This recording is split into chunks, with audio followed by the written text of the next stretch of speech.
ప్రజలకి ఎలాంటి ఇంటిమేషన్ ఇవ్వకుండా ఓన్లీ రైతులకి మాత్రమే ఫోన్లు చేస్తూ మాది ఏజెన్సీ గ్రామము, ఇక్కడ పీసా యాక్ట్ అనేది వర్తిస్తుంది, ఇక్కడ పీసా కమిటీ అనేది ఇప్పటి వరకు వేయలేదు, ఒక నోటీసు తీసుకొని వచ్చిర్రు, దాంట్లో రిఫ్లెక్ట్ యాక్ట్ అని అంటే అది మాత్రం 2013 మాత్రమే ఇచ్చిర్రు. మా దగ్గర పీసా కమిటీ ఉంటుంది, పీసా కమిటీ తీర్మానం మేరకు మాత్రమే ప్రాజెక్ట్ ఇక్కడ కట్టాలి, కాబట్టి ఫస్ట్ పీసా కమిటీ వేసిన తర్వాతనే వస్తామని చెప్పేసి ఆర్డీఓ గారు అధికారులు అందరు చెప్పడం జరిగింది. కానీ ఈరోజు పీసా కమిటీ తీర్మానం లేకుండా వేయడానికి పూనుకొని దౌర్జన్యం చేసి రైతులను భయభ్రాంతులను గురి చేయాలని చూస్తే మాత్రం మేము మా ప్రాణాలైనా వదులుకుంటాం తప్పిస్తే భూములైతే ఇవ్వమని ఈ సభాముఖంగా తెలియజేస్తున్నాం. ఇంకొక విషయం, ఏదున్నా కూడా మీరు లిఖితపూర్వకంగా ఇవ్వాలి, లిఖితపూర్వకంగా ఇవ్వకుండా మీ మార్బలాన్ని అడ్డు పెట్టుకొని చట్టపరంగా కాకుండా మీ ఏజెంట్ల ద్వారా పనులు చేపించడం అనేది సమంజసం కాదు. ఈ దాన్ని మీరు చట్టపరంగా వస్తే మేము దానికి సహకరిస్తాం, ఏజెంట్ల ద్వారా వస్తే ప్రతిఘటిస్తాం, బరాబర్గా మా ప్రాణాలైనా వదిలిపెడతాం కానీ భూములు మాత్రం వదిలిపెట్టాం. దానికి ఆల్టర్నేటివ్స్ ఉన్నాయి, వెతుక్కోండి, కట్టండి, అంతే తప్పిస్తే మేమైతే భూములు ఇచ్చే ప్రసక్తే లేదు. గ్రామ పెద్దలకు రైతులకు నమస్సుమాంజలు. అయ్యా, మీరు యాసంగిలో కొనుగోలు చేసిన ధాన్యానికి బోనస్ ఇవ్వలేదు, ఇప్పుడు ప్రాజెక్టు కొరకు ముందుకు వస్తున్నారా? ఎందుకయ్యా ఈ ప్రాజెక్టు? ఎవరిని బతికించడానికి? మీ కమిషన్ల కొరకే ఈ ప్రాజెక్టు. కాంట్రాక్టర్లు, ఇంజనీర్లు, రాజకీయ వర్గాలు బతకడానికి మాత్రమే ఈ ప్రాజెక్టు తప్ప జనం బతకడానికి పనికిరాదు. కాబట్టి ఎంబడే దీన్ని ఆపివేయండి, దయచేసి ఈ రైతులను కాపాడండి. ఎమ్మెల్యే గారికి మరొక్కసారి అతి వినయపూర్వక అతి తీవ్రంగా మిమ్మల్ని వేడుకుంటున్నాం. కాబట్టి ఈ ప్రాజెక్టు జోలికి రాకండి. మీరు రకరకాలుగా కోట్లాది రూపాయలు సంపాదించుకోండి, రైతుల భూముల దగ్గరికి రాకండి. రైతుల భూముల దగ్గరికి మాత్రం రాకండి. మీరు ఏమైనా సంపాదించుకోండి, ఉష్కలు కాదు, ఎన్ని బిల్లులు కాదు, ఈ రాష్ట్రాన్ని దోసి మీరు జాబ్లో పెట్టుకోండి, కానీ రైతుల భూములు మాత్రం తీసుకోకండి. ఈ దొంగ ప్రాజెక్టు నిర్మించకండి. ఇక్కడ మొదలుపెట్టిన ఉమామేశ్వర ప్రాజెక్టు గురించి మీకు ఖచ్చితమైన దాని గురించి ఏ చిత్తశుద్ధి లేదని నాకు అర్థమైంది. ఎందుకంటే ఇక్కడ చుట్టుపక్కల నర్సాయిపల్లి 2 కిలోమీటర్ల దూరంలో వాటర్ వచ్చింది, అక్కడికి కాలువల నీళ్లు పుష్కలంగా ఉన్నాయి. ఇక్కడ బల్మూరు మండలంలో గిట్లు లేవు. మళ్ళీ అక్కడ తీసుకుంటే లక్ష్మీపల్లిలో కూడా వాటర్ ఉన్నాయి.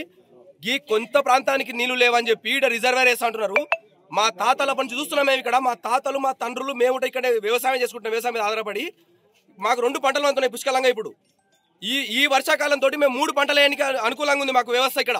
అట్లాంటి దాన్ని మీకు చిత్తశుద్ధి లేకుండా ఎవడో మీ స్వలాభాల కోసం మీ రాజకీయ ఓడివడికి నడవని కోసం మీ లంచాల కోసం వేసుకొని ప్రజలను ముస్తా అంటే ఎవడు ఊకోడు చూసుకుంటా. ఇది ఇంకా రాజరికం కాదు. అది దృష్టిలో పెట్టుకొని ప్రజాభిప్రాయ సేకరణ ఫస్ట్ ఖచ్చితంగా చేయండి. మీరు ప్రజాభిప్రాయ సేకరణ చేయకుండా జమ్మని తోలిచి ఆడ సరే వేపిస్తారు, చక్కని తోచి సరే వేపిస్తారు.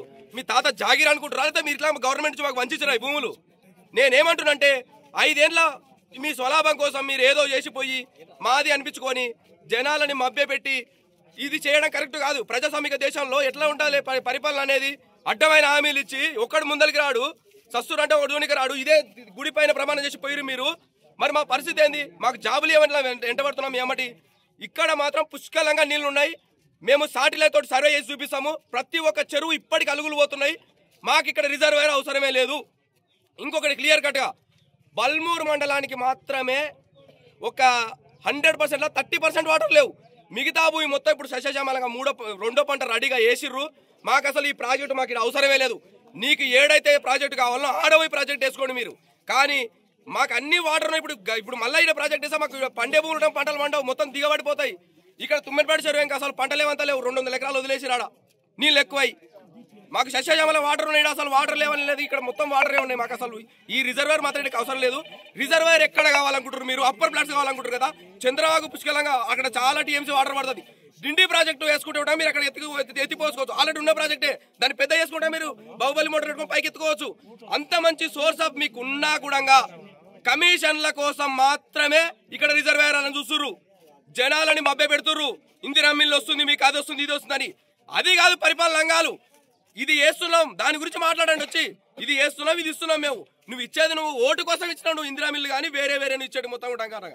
ఏ ప్రభుత్వం అయినా సరే, ఒక్క ప్రభుత్వం అంటలేను నేను, మిగతా పరిపాలించే ప్రభుత్వాలు కానీ ఇప్పుడు నెక్స్ట్ వచ్చే ప్రభుత్వాలు కానీ ఈడ ఉన్నదాన్ని కరెక్ట్ క్లియర్ కట్గా జనాల ఉద్దేశం తెలుసుకొని జనాలకి ఇక్కడ నీళ్లు అవసరమే, సరే 2000 ఎకరాలు పోయినా కానీ ఇంకా 3000 ఎకరాలకి ఇక్కడ నీళ్ళు పడుతుందనే ఉద్దేశంతో ఉంటే రాండి, ఇక్కడ సర్వే చేద్దాం, ప్రజల ముందుకు రాండి, భూములు ఎవరు పోతారో వాళ్ళ ముంగలికి రాండి. మేము ఖచ్చితంగా ఒక 4 రోజులు కూర్చొని మాట్లాడతాం. చర్చకు వచ్చి మాట్లాడి వాటర్ సోర్స్ కావాలని బల్మూరు మైలార ఇటికల్ల గ్రామ పంచాయతీల్లో ఉన్న వాళ్ళు ఈ భూములలో వాటర్ పోతే, ఈ రిజర్వేర్ పోతే మిగతా భూములకు వాటర్ వస్తుందని ఎవరన్నా చెప్తే రిజర్వేర్ అయ్యండి, మేము దానికి అడ్డులేము. కానీ ఆల్టర్నేట్ ప్లేస్ కూడా ఉన్నాయి, మేము చూపించినాం ఆల్రెడీ, దాని సర్వే రిపోర్ట్ కూడా ఉంది మా దగ్గర. అవి ఇస్తే మీరు పట్టించుకోవట్లేరు అంటే ఏంది? మీ నడవడిక ఏంది అసలు? ప్రజల కోసం పనిచేసే ప్రభుత్వం లాగా లేదు ఈ ప్రభుత్వం. ఇది మొత్తం వ్యతిరేకంగా ఉంది. మొత్తం లోపల మాట్లాడుకోవడాలు, నైట్ పూట వచ్చి మాట్లాడుకోవడాలు, ఇదేనా మీరు చేసింది? మేము అప్పుడు ఎలక్షన్స్ అప్పుడు వచ్చి ఇడికి వచ్చి ప్రతి ఒక్క దాని చేతులు వేసి మాట్లాడిపోయిన వాళ్ళు ఇలా మేము కనిపిస్తలేము. అట్లా మీ చేతులు మేము వేపించుకోము భుజాల పైన. ఆ రోజు వచ్చాము భుజాల పైన చేతులు వేసి మాట్లాడిపోయారు. ఇలా అడ్రస్సే దొరుకుతలేరు. ఇప్పటికి 2 సంవత్సరాలు గడిచిపోయిన వరకు ఒక నాయకులు లేడీడా మాట్లాడానికి రావట్లేరు. ఇదే గుడి పైన ప్రమాణం చేసిపోయారు. నేనేమంటున్నంటే ప్రజలని మీరు మభ్య పెట్టేసిన ప్రకృతి మాత్రం ఊకోదు. ఖచ్చితంగా ప్రకృతి సమాధానం ఇచ్చి తీరుతుంది. మీకు అదే ఫైనల్ డిసిషన్ అవుతుంది. ఇప్పటివరకు ప్రకృతి మాకు ఎంత సహకరించవరకు సహకరించింది. మాకు పుష్కలంగా నీళ్లు ఉన్నాయి, 3 పంటలు పండించుకుంటున్నాం.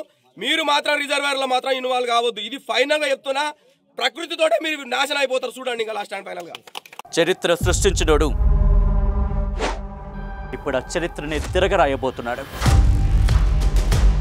అబద్ధాల గోడల్ని బద్దలు కొట్టి నిజాలను రాగా మీ ముందుంచబోతున్నాడు. నిజమైన వార్తల కోసం వెంటనే డౌన్లోడ్ చేసుకోండి రా యాప్ని.